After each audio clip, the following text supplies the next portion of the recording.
சின்ன கிராமம், திண்டுக்கல் பக்கத்தில் எங்கள் அம்மாவுடைய ஊர். அங்கே ஒருத்தர் இருந்தார், ஹாஜாபாயின்னு ஒருத்தர் இருந்தார். ஒரு சாதாரண மனிதர், சைக்கிளில் தான் வருவார். நாங்கள் எல்லாரும் அவர் வருவார், ஃபுல்லாக பாத்ரூம் எல்லாம் க்ளீன் பண்ணுவார். காசு யார்ட்டையும் கேட்க மாட்டார், அவராக க்ளீன் பண்ணுவார். பள்ளிவாசலை கூட்டுவார். வெளியே இருந்து யாராவது தொழுகைக்கு வந்தாங்கன்னா அவங்க காரெல்லாம் கழுவி விடுவார். யாராவது கொடுத்தா வாங்கிக்குவார், யார்ட்டையும் கேட்க மாட்டார் அவர். ஆனால் என்ன சொல்லுவார், யார் முசாவா பண்ணாலும் எல்லாத்துட்டும் முசாவா பண்ணுவார். நான் ஹஜ்ஜுக்கு போகிறேன் துவா செய்யுங்கம்பார். எப்படி சொல்லுவார். நான்லாம் அப்போ ஓதுற காலம், சின்ன பிள்ளை. அப்போ நாங்கள்லாம் சின்ன பசங்கள்லாம் அவரை கேலி பண்ணுவோம். ஹஜா பாய் எப்போ ஹஜ்ஜுக்கு போகிறீங்க, எப்போ பாஸ்போர்ட்லாம் எப்போ, இந்த வந்துடும், அடுத்த வாரம் பாஸ்போர்ட் வந்துடும், அடுத்த வாரம் டிக்கெட்லாம் வந்துடும், போயிடுவேன் அப்படின்னு சொல்லுவார். எப்போ கேட்டாலும் இதான் சொல்லுவார். நான் அப்புறம் ஓதியெல்லாம் முடிச்சு பெரிய பிள்ளை ஆகிட்டேன். பட்டமெல்லாம் வாங்கின பிறகு நான் ஊருக்கு போகிறேன். ஊருக்கு போய் முத்தவல்லியை சந்திக்கும் போது யதார்த்தமாக கேட்குறேன், முத்தவல்லி சாப் ஹாஜாபாயை காணாமே எங்கன்னு கேட்டேன். ஹாஜாபாயை காணன்னு அவர் அழுதார், முத்தவல்லி அழுதாரு. நான் கேட்டேன், ஏன் ஹாஜியார் அழுகிறீங்கன்னு கேட்டேன். மொரோனா ஹாஜாபாய் மௌத்தா போயிட்டாரு அப்படின்னு சொன்னார். அப்படியா? அங்கே பெரிய ஷாக்கெல்லாம் இல்லை. மௌத்தா போயிட்டாருன்னா மௌத்தா போதானே செய்வாங்க, மௌத்தா ஆகிட்டா அப்படியா, அதுக்கே அழுகிறீங்கன்னு கேட்டேன். சொன்னார், மொரோனா எங்கே மௌத்தானார் தெரியுமா, மக்கால போய் மௌத்தா போனார். எங்கே மௌத்தானார்? காபால போய் மௌத்தா இருக்கு. எனக்கு ரொம்ப ஷாக்கு. எப்படி ஹாஜியார் அப்படின்னு கேட்டேன்.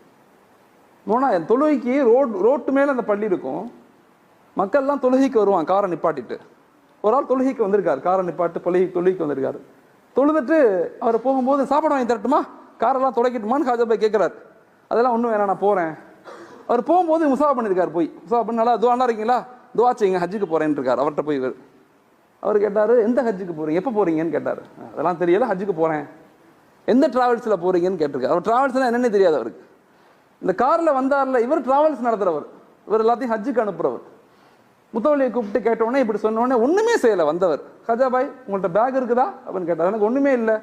ஒன்று பேக்கை வாங்கி 2 ட்ரெஸ்ஸை வாங்கி என் கூட வருவீங்களான்னு கூப்பிட்டு போயிட்டார் அவர். நான் போய் அவரை சந்தித்தேன். திண்டுக்கல்ல ஹஜ் சர்வீஸ் வச்சிருக்காரு, நான் அவரை போய் சந்தித்தேன். ஹாஜாபாய் ஊருன்னு அவர் அழுகிறார். இருந்துச்சு, நான் ஆயிரக்கணக்கான பேர்த்து ஹஜ்ஜுக்கு கூப்பிட்டு போயிருக்கிறேன், இவரை மாதிரி ஒரு மனிதரை நான் பார்த்ததில்லை.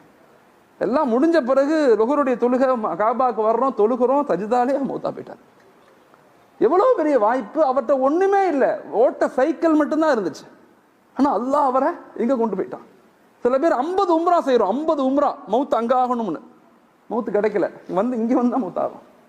10 ஹஜ்ஜு செய்யறாங்க, அங்க மவுத்தா போகணும்னு, வாய்ப்பே இல்லை, இங்க வந்து தான் மவுத்து. மனிதர்களை யாரையுமே இவங்க தாழ்ந்தவங்க உயர்ந்தவங்கன்னு நினைக்காதீங்க. எல்லாரும் உலகத்துல எல்லாரும் உயர்ந்தவங்க தான், எல்லாம் நல்லவங்க தான். மற்றவங்கள நல்ல நிலைகள்ல பாருங்க. 4 ஆட்ரிபியூட்ஸை வாழ்க்கையில உருவாக்கி கொள்ளுங்க. 4 தன்மைகளை நம்ம வாழ்க்கையில இன்றைய கால சூழ்நிலையில் உருவாக்கணும். மக்கள்கிட்ட அன்பா பேசுங்க, அதிகாரமா பேசாதீங்க, அன்பா பேசுங்க, பொலைட்டா பேசுங்க.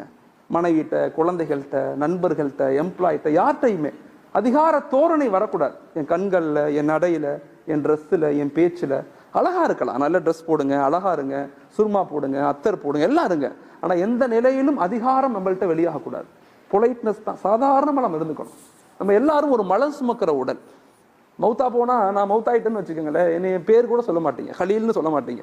ஜனாசாவை எப்போ எடுக்கிறீங்கன்னு தான் கேட்பீங்க. என் பேர் கூட மாறிடும், ஜனாசா. ஒரே வருஷத்துல என் மனைவி மக்கள்லாம் என்னை மறந்துடுவாங்க. அவ்வளோதான் அந்த உலக வாழ்க்கை. அதனால அன்பை வெளிப்படுத்துங்க, அன்பா நல்ல சிந்தனைகளை பேசுங்க, பாசிட்டிவா பேசுங்க. யாரையும் வெறுக்காதீங்க. அல்லாஹ் நம்மளை வெறுத்துட்டா எவ்வளவு பாவம் செய்யறோம்.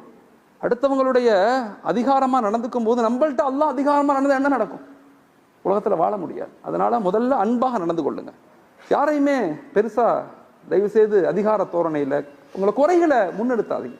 இந்த குறைகளுக்கு பின்னால போனவங்களுக்கு நல்ல மௌத்து வந்ததாக சரித்திரம் இல்லை. யாருடைய குறைகளையும் யோசிக்காதீங்க. எல்லாரும் நல்லவங்க தான், அவங்கவுங்க திரையிலிருந்து அவங்கவுங்க இருக்கிறாங்க. யாரையும் தப்பா நினைக்காதீங்க.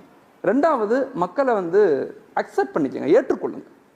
உலகத்துல எல்லாரும் ஒரே மாதிரி இருக்க மாட்டாங்க. நம்ம நினைக்கிற மாதிரி உலகத்துல யாருமே கிடையாது.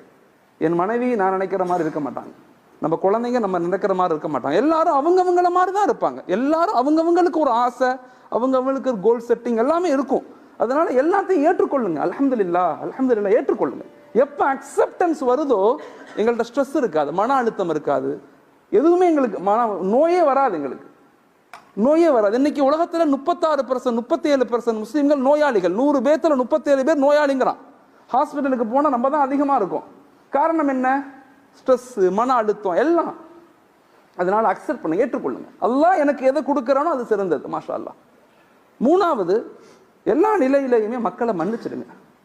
தண்டிக்க நினைக்காதீங்க, யாரையும் தண்டிக்காதீங்க. அஹ்சின் கமா அஹ்சன் அல்லாஹ். அல்லாஹ் நமக்கு உபகாரம் செய்வதை போல நம்ம உபகாரம் செய்யணும்.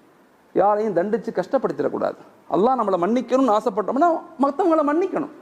அடுத்தவங்களுடைய குறைகளை மறைச்சிட்டோம்னா அல்லாஹ் நம்ம குறைகளை மறைச்சிடுவான், நம்மளை அல்லாஹ் மன்னிச்சிடுவான். ஹஸரத் காலித் இப்னு வலீத் ரலியல்லாஹு கேள்விப்பட்டிருப்பீங்க. காபாவுடைய மக்காவுடைய வெற்றிக்கு முன்னாடி ஸல்லல்லாஹு அலைஹி வஸல்லம் உட்கார்ந்து இருக்காங்க. ஒரு சஹாபி வர்றாங்க. சஹாபி யாருன்னா காலித் இப்னு வலீத் ரலியல்லாஹுடைய அண்ணன். அவர் வர்றாரு, முசாஃபா பண்றார் ரசூல்கிட்ட. நபி கேட்குறாங்க, நல்லா இருக்கீங்களா? நல்லா இருக்கேன். உங்க தம்பி ஏன் என்ன புரிஞ்சிக்க மாட்டேங்கிறார்? காலித் இப்னு வலீத் ரலியல்லாஹு என்னை ஏன் புரிஞ்சிக்க மாட்டேங்கிறார்? நான் நல்லது தானே சொல்றேன், நான் யாரும் தப்பு சொல்லலையே. அவரை கேட்டதா சொல்லுங்க, சலாம் சொல்லுங்கன்னு சொல்றாங்க. காலித் இப்னு வலீத் ரலியல்லாஹுடைய அண்ணன் வீட்டுக்கு போறார். அவர் யாரு? காலித் இப்னு வலீத் ரலியல்லாஹு யாருன்னு சொன்னா, பத்ர்ல வந்தது எதிரியாக, உஹதுல வந்தது எதிரியாக, கந்தக்ல வந்தது எதிரியாக மட்டும் இல்ல, ரசூலை கொலை செய்யணும்னு வந்த ஒரு நௌதுபில்லா. ரசூல் ஸல்லல்லாஹு கேட்கறாங்க, அவர் நல்லா இருக்காரா? அண்ணன் போய் தம்பிகிட்ட சொன்னோடனே காலித் இப்னு வலீத் ரலியல்லாஹு எந்திரிச்சு அழுகுறாங்க. ரசூல் என்ன கேட்டாங்களா? ஆமா, உங்களை தான் கேட்டாங்க, நலம் விசாரிச்சாங்க, நல்லா இருக்கீங்களான்னு கேட்டாங்க, உங்களுக்கு துவா செஞ்சாங்க. அப்படியே ஒடியாந்தார் காலித் இப்னு வலீத் ரலியல்லாஹு வந்தாங்க. ரசூலுடைய கையை பிடிச்சாங்க. அஷ்ஹது அல்லா இலாஹ இல்லல்லாஹ் வ அஷ்ஹது அன்ன முஹம்மதன் அப்துஹு வ ரசூலுஹு. கலிமா சொல்லி இஸ்லாத்துக்கு வந்துட்டாங்க. அவங்க பேர் என்ன? சைஃபுல்லா, அல்லாஹுடைய வாள்னு பின்னாடி பேர் எடுத்தாங்க. எந்த யுத்தத்துக்கு போனாலும் வெற்றி. அவ்வளோ பெரிய வலிமையான நபர். அந்த மன்னிப்பின் காரணமாக எவ்வளவு மக்களை நாங்கள் மன்னிக்கிறதே இல்லை. மனைவியை மன்னிக்கிறது இல்லை, அண்ணனை மன்னிக்கிறது இல்லை, தம்பியை மன்னிக்கிறது இல்லை, எம்ப்ளாய் யாரையும் மன்னிக்கிறது இல்லை. தயவு செய்து மன்னிக்கக்கூடிய தன்மைகளை அதிகரிச்சுக்கணும். மூணாவது, உம்மத்துக்காக துவா செய்யணும். நமக்காக மட்டும் நம்முடைய வாழ்க்கையை வச்சுக்காம சமூகத்துக்காக. ஒபுத்தகை ஃபீமா ஆத்தாக்கல்லா, ஒபுத்தகை ஃபீமா ஆத்தாக்கல்லா. எனக்கு கொடுக்கப்பட்டது நான் தேடிய ஒன்று அல்ல, அல்லாஹ் எனக்கு கொடுத்தது. என்னுடைய அறிவு, என்னுடைய பொருளாதாரம், என்னுடைய கல்வி, என்னுடைய அதிகாரம், எனக்கு கொடுக்கப்பட்ட பொறுப்புகள் எல்லாம் நான் கஷ்டப்பட்டு அடைஞ்சதல்ல, அல்லாஹ் என்னை செலக்ட் பண்ணி கொடுத்தது. அது எனக்கு ஆனது மட்டுமல்ல, எல்லாத்துக்கும் ஆனது.